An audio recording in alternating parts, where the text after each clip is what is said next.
Tally ప్రస్తుతం మనం 9th version చూస్తున్నాం. మరి టాలీ యొక్క ఇంట్రడక్షన్లోకి మనం వెళ్ళినట్లయితే ఇది చాలా పాపులర్ అయినటువంటి ఫైనాన్షియల్ అకౌంటింగ్ సాఫ్ట్వేర్ అన్నమాట. ఇండియా కావచ్చు, అది అబ్రాడ్లో కావచ్చు. అయితే టాలీయే కాకుండా ఈ అకౌంట్స్ని ఆటోమేషన్ చేసేదానికి, కంప్యూటర్ ఆటోమేషన్ చేసేదానికి, అంటే మాన్యువల్గా ఉన్న వాటిని కంప్యూటరైజ్ చేసేదానికి టాలీయే కాకుండా ఫోకస్, బింగ్స్, మనీ ఇట్లాంటి ప్యాకేజెస్ ఎన్నో ఉన్నా కానీ టాలీ మాత్రమే ఎక్కువగా యూజ్ చేయడం జరుగుతుంది. ఎందుకంటే చాలా సింపుల్గా ఉంటుంది, యూజర్ ఫ్రెండ్లీగా ఉంటుంది, ప్లస్ రిలయబిలిటీ కూడా దీనికి ఉందన్నమాట. కాబట్టి ఆడిటర్స్ కావచ్చు, చార్టెడ్ అకౌంటెంట్స్ కావచ్చు, వీళ్ళంతా కూడా ఈ టాలీని ఎక్కువగా యూజ్ చేస్తున్నారు. అదేవిధంగా ఫైనాన్షియల్ రిలేటెడ్ ఆర్గనైజేషన్స్ అన్నిటిలో కూడా టాలీని యూజ్ చేయడం జరుగుతుంది. అయితే టాలీ ఇక్కడ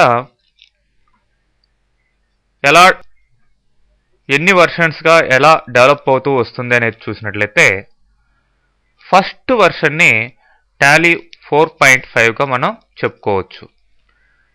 దీన్ని ఈ యొక్క ప్యూట్రానిక్స్ అనే కంపెనీ డెవలప్ చేయడం జరిగింది. అయితే ఇది CUI ఎన్విరాన్మెంట్లో MS DOS operating system కింద స్టార్టింగ్లో వర్క్ అయ్యేదన్నమాట. 90sలో దీన్ని రెడీ చేయడం జరిగింది. దీంట్లో basic financial accountings, book keeping tools మాత్రమే ఉండేటివి.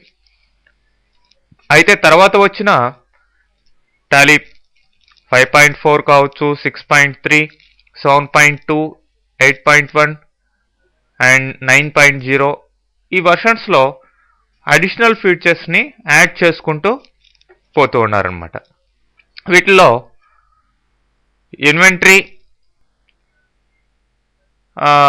మెయింటెనెన్స్, అంటే స్టాక్ మెయింటెనెన్స్ అంతా కూడా కంపెనీకి సంబంధించి జరుగుతుంది. అదేవిధంగా పేరోల్ మెయింటెనెన్స్, అంటే ఎంప్లాయీ సాలరీస్ని ఎలా మెయింటైన్ చేయాలనే దానికి, అదేవిధంగా మల్టీ లాంగ్వేజెస్ సపోర్ట్, అంటే ఇండియన్ లాంగ్వేజెస్ అయినా హిందీ, తమిళ్, తెలుగు ఇట్లా రీజనల్ లాంగ్వేజెస్ అన్నిటిని కూడా సపోర్ట్ చేసే విధంగా డెవలప్ చేయడం జరిగింది. సో ఈ విధంగా టాలీ వర్షన్స్ ఉన్నాయండి. అయితే టాలీ యొక్క ఫీచర్స్ చూసినట్లయితే ఇక్కడ ఫుల్ అకౌంటింగ్ మెయింటెనెన్స్ జరుగుతుంది. రిసీవబుల్స్, పేయబుల్స్ అంతా కూడా ఇక్కడ ఉంటాయి. ఇంట్రెస్ట్ క్యాల్కులేషన్స్ ఈజీగా చేసుకోవచ్చు. అదేవిధంగా డిఫరెంట్ లొకేషన్స్లో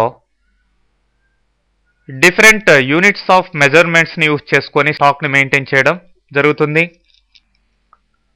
అదేవిధంగా అన్లిమిటెడ్ కాస్ట్ లేదంటే ప్రాఫిట్ సెంటర్స్ని ఒక కంపెనీకి మనం మెయింటైన్ చేయడం కుదురుతుంది. అదేవిధంగా నంబర్ ఆఫ్ కంపెనీస్ని మనం ఇక్కడ క్రియేట్ చేసుకోవచ్చు. ఆ యొక్క కంపెనీస్కి నంబర్ ఆఫ్ పీరియడ్స్ని మెయింటైన్ చేసి ఏ పీరియడ్ నుంచి ఏ పీరియడ్ దాకా అకౌంటింగ్స్ని మెయింటైన్ చేయాలనే దానికి కూడా ఇక్కడ టాలీలో అవకాశం ఉంది. అలానే ఫైనాన్షియల్ ఇయర్స్ని మెయింటైన్ చేయడం కుదురుతుంది. మల్టిపుల్ కరెన్సీస్ని, రూపీసు, డాలర్స్, పౌండ్స్ ఇట్లా డిఫరెంట్ కరెన్సీస్ని మెయింటైన్ చేసేదానికి ఇక్కడ టాలీలో అవకాశం ఉంది. సేల్స్, పర్చేజ్ ఆర్డర్స్ని మెయింటైన్ చేయడం కుదురుతుంది. అట్లనే బడ్జెటింగ్, ఆడిటింగ్, సెక్యూరిటీ కంట్రోల్స్ వంటి ఫీచర్స్ అంతా కూడా టాలీలో ఉన్నాయండి.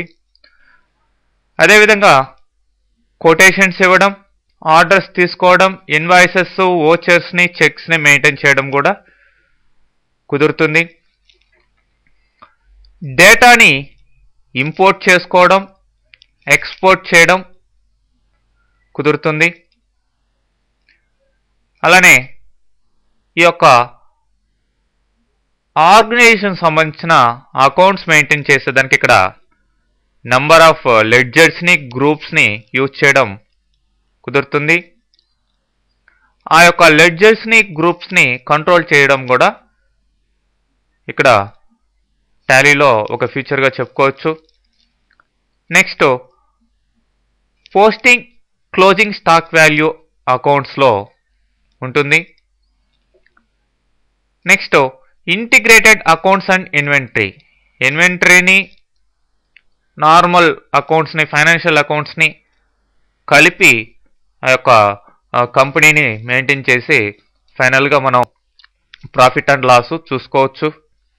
అట్లనే రెండింటిని కలుపుకుంటా నాన్ ఇంటిగ్రేటెడ్ అకౌంట్స్ని సపరేట్గా ఇన్వెంటరీని సపరేట్గా కూడా మనం మెయింటైన్ చేసే అవకాశం ఉంది.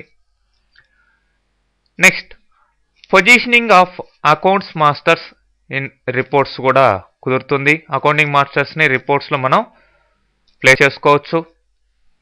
అట్లనే బ్యాంక్ సెటిల్మెంట్స్ అంతా కూడా చేయగలిగే ఫీచర్ ఉంది.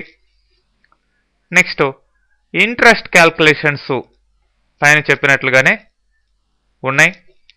అట్లనే గ్రూప్ ఆఫ్ కంపెనీస్ని మెయింటైన్ చేసే అవకాశం ఉంది. నెక్స్ట్ క్వరీ బిల్డర్ డేటాని మనకు కావాల్సిన డేటాని పర్టికులర్ డేటాని మనం చూసుకునేదానికి రిట్రైవ్ చేసుకునేదానికి తీసుకునేదానికి ఈ యొక్క క్వరీస్ అనే వాటిని బిల్డ్ చేసే అవకాశం కూడా టాలీలో ఒక ఫీచర్గా చెప్పుకోవచ్చండి.